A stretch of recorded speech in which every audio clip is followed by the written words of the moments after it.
Hi hello నేను మీ చిన్ని. ఈరోజు చికెన్ కర్రీని ఒక డిఫరెంట్ స్టైల్ మసాలాతో తయారు చేసి ఎలా వస్తుందో మీకైతే చూపించబోతున్నా. దానికి ఒక ఎండు కొబ్బరి చిప్పని ఇలా పొయ్యి మీద రెండు వైపులా చక్కగా కాల్చుకొని చిన్న ముక్కల్లా కట్ చేసి మిక్సీ జార్లో వేసుకోవాలి. అలాగే 1 ఇంచు దాల్చిన చెక్క, ఒక 2 స్పూన్ల గసగసాలు, అలాగే ఒకే ఒక యాలక్కాయ వేసుకోవాలి. దాంతోపాటే ఒక 6 జీడిపప్పు పలుకులేసి ఇలా మెత్తగా పేస్ట్ అయితే చేసి పక్కన పెట్టుకోవాలి. చూస్తున్నాం కదా, ఇలా చిక్కగా చేసుకోండి.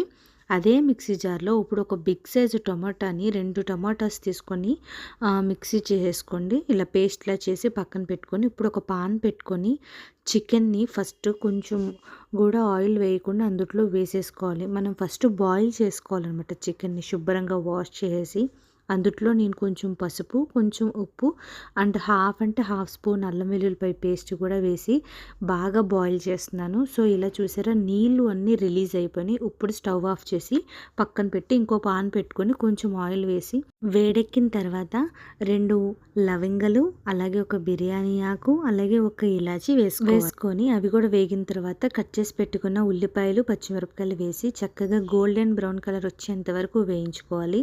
సో చూసారా, ఇలా సాఫ్ట్ అయిన వెంటనే 1 స్పూన్ అల్లం వెల్లుల్లిపాయ పేస్ట్ వేసి అది కూడా చక్కగా పచ్చివాసన పోయేంత వరకు మనం రెడ్డిష్గా వచ్చేలా వేయించుకున్నాక ముందుగా పేస్ట్ చేసి పెట్టుకున్నాం కదా జీడిపప్పు, గసగసాలు అవన్నీ, సో ఆ పేస్ట్ కూడా వేసేసి ఇలా అందులోంచి ఆయిల్ సపరేట్ అయ్యేంత వరకు వేయించుకోవాలి. ఆ తర్వాత మనం టొమాటో ప్యూరీ చేసి పెట్టుకున్నాం కదా పేస్ట్, అది కూడా వేసేసి అది కూడా మగ్గిపోయిన తర్వాత ఉప్పు, అలాగే కొంచెం కారం, మసాలా అంతా వేసుకున్నాం కాబట్టి మీ టేస్ట్కి సరిపడంత కారం వేసుకోండి.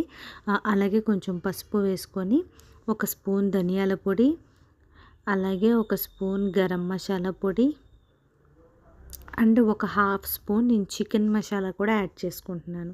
సో ఇవన్నీ వేసేసుకొని ఒకసారి బాగా కలిపేసుకోవాలి. సో కలిపేసుకున్నాం కదా, ఇప్పుడు ఒక 2 రెమ్మల కరివేపాకు వేసుకుంటే ఆ నీసు వాసన కానీ ఆ ఫ్లేవర్ కానీ టేస్ట్ చేంజ్ అయ్యి చాలా బాగుంటుంది. నీసు వాసన రాకుండా మనం బాయిల్ చేసి పెట్టుకున్న చికెన్ ఉంది కదా, అది కూడా ఈ స్టేజ్లో వేసేసుకోవాలి. ఒకసారి మొత్తం కలిపేసి ఒకసారి ఇలాగా మూత పెట్టేసుకోండి. ఆ తర్వాత ఆయిల్ సపరేట్ అవుతున్నప్పుడు కొంచెం వాటర్ వేస్తే సరిపోయిద్ది, ఎక్కువ అవసరం లేదు.